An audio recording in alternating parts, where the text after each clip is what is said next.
हे आजच्या परिस्थितीमध्ये सांगता येत नाही। आपण बघितलं असेल की पाकिस्तानने आपल्या देशातले 40 अतिरेकी मारलेत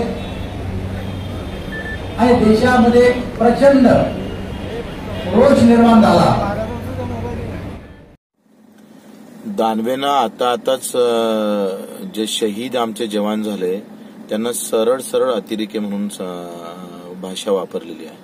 वाटतं आता दानवेला खरं तर पाकिस्तानला पाठवलं पाहिजे, त्याचा DNA तपासणं सुद्धा गरजेचं आहे।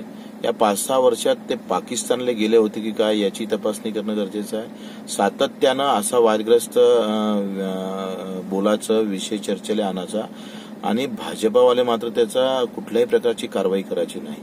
अशा बेताल वक्तव्य करणाऱ्या दानवेला खरं तर आता धडा शिकवला पाहिजे। त्यांनी पहिले शेतकऱ्यांना शिवी घातली, आता पुन्हा जवानांना सुद्धा अशा पद्धतीची भाषा वापरली। मधात पैसे देऊन आपण मतं मागू अशाही पद्धतीनं मला वाटतं त्यांनी वाच्यता केली होती।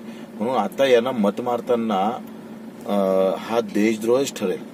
वाटते हे सगळ्या मतदारांना लक्षात घ्यावा का ज्यांनी जवानाला अतिरेक म्हणणाऱ्यांना जर कोणी मत मारत असेल तर हा मोठा देशद्रोह ठरेल आणि म्हणून बीजेपीने याच्यावर तातडीनं कारवाई करावी, नाहीतर पुन्हा आम्हाला दानवेच्या घरावर जावं लागेल की काय असं चित्र स्पष्ट झालेलं आहे।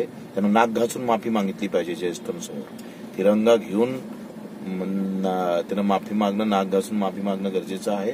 याच्यानंतर असं कुठलंही बेताल वक्तव्य होणार नाही याची काळजी बीजेपीने घेतली।